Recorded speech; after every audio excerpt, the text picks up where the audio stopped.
तर मित्रांनो, आजच्या व्हिडिओमध्ये आपण पाहणार आहे की तुम्ही कशी तुमच्या आयुष्यमान कार्डची रिडू ई-के-वाय-सी करू शकता। जर तुमची के-वाय-सी झालेली नसेल आणि तुम्ही ट्रीटमेंटला गेले, तेव्हा तुमचं जे कार्ड आहे त्याचं जे बायोमेट्रिक ऑथेंटिकेशन आहे ते होणार नाही आणि तुम्हाला जे आहे ते कार्डचा उपयोग करता येणार नाही। तर याची रिडू के-वाय-सी कशी करायची चला तर सांगतो। तर सर्वात आधी तुम्हाला प्ले स्टोर ओपन करून आयुष्मान ॲप सर्च करायचं आहे आणि हे ॲप डाउनलोड करून घ्या। ॲप डाउनलोड केल्यानंतर ओपन करा। आता बघा, ॲप ओपन केल्यानंतर तुम्हाला या प्रकारचा एक पॉपअप येईल, आर यू अ बेनिफिशरी। तर तुम्ही येथे येस सिलेक्ट करायचं आहे आणि स्कीमवर सिलेक्ट केल्यानंतर येथे तुम्हाला 3 ऑप्शन दिसतील। तर तुम्हाला PMJAY वाला हे जे ऑप्शन आहे याला सिलेक्ट करा। याला सिलेक्ट केल्यानंतर येथे खाली बघा रजिस्टरवरती क्लिक करा। रजिस्टरवर क्लिक केल्यानंतर येथे तुम्हाला तुमचं स्टेट सिलेक्ट करायचं आहे आणि तुमच्या आयुष्मान कार्डची जी ID आहे ते येथे टाका आणि आधार कार्डचे लास्टचे 6 डिजिट येथे टाकून सिलेक्ट ऑथेंटिकेशन मोडवर येथे आधार OTP सिलेक्ट करा आणि रजिस्टरवर क्लिक करा। आता बघा, रजिस्टरवर क्लिक केल्यावर एक OTP येईल, तो OTP टाका आणि रजिस्टर करा। आता आपलं जे आहे रजिस्ट्रेशन कंप्लीट झालेलं आहे। येथे ओकेवर क्लिक करा। ओकेवर क्लिक केल्यानंतर तुम्हाला येथे तुमची जी प्रोफाईल आहे ते दिसेल। येथे खाली तुम्ही पाहू शकता की तुमच्या कार्डमधले किती पैसे खर्च झालेले आहेत आणि आणखी कितीपर्यंत तुम्ही पैसे खर्च करू शकता। तर ठीक आहे, इथं खाली सर्व्हिसेसवर क्लिक करा। सर्व्हिसेसवर क्लिक केल्यानंतर तुम्ही या प्रकारच्या एका नवीन पेजवर याल।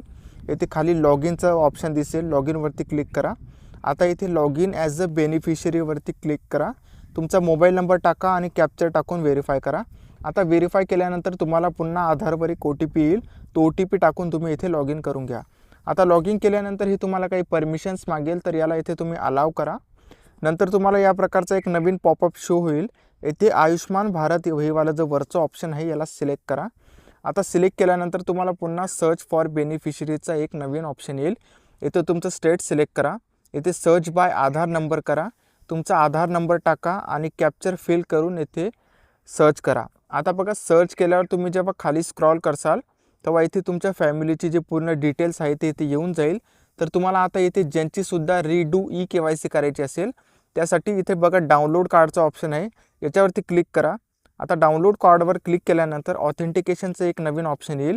येथे तुम्ही आधार OTP, फिंगर आणि फेस ऑथेंटिकेशनने सुद्धा येथे व्हेरीफाय करू शकता। तर आधार OTP सगळ्यात सोपा पद्धत आहे, तर तुम्ही आधार OTPवर सिलेक्ट करा। येथे तुमचा आधार नंबर येईल, याला व्हेरीफाय करा। व्हेरीफाय केल्यानंतर तुम्हाला एक कन्सेंट पेज ओपन होईल, येथे आय ॲक्सेप्ट करून अलाव करा। आता बघा, अलाव केल्यानंतर तुमच्या नंबरवर 2 OTP जातील, एक जे आहे ते आयुष्मान पोर्टलतर्फे आणि एक आधारच्या पोर्टलतर्फे। तर दोन्ही येथे OTP टाका। OTP टाकल्यानंतर सबमिट करा। आता बघा, आपलं जे ऑथेंटिकेशन आहे ते इथे सक्सेसफुल झालेलं आहे। आता ऑथेंटिकेशन सक्सेसफुल झाल्यानंतर तुम्ही येथे एक नवीन पेजवर याल। येथे तुम्हाला जे कार्ड आहे ते डाउनलोड करण्याचा ऑप्शन मिळेल।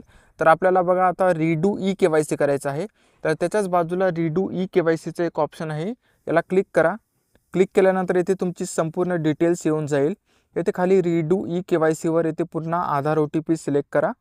तुमच्या आधारचा जो OTP टाकल्यानंतर इथे व्हेरीफायचा एक ऑप्शन येईल, व्हेरीफाय क्लिक करा। तुम्हाला पुन्हा या प्रकारचं कन्सेंट येईल, येथे ॲक्सेप्ट करून याला परमिशन द्या।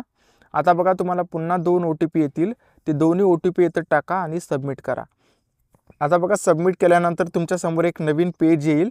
येथे तुमच्या जे मॅच डिटेल्स आहे ते 80%च्या वर जर असतील तर तुमचं जे कार्ड आहे तुम्ही लगेच डाउनलोड करू शकता।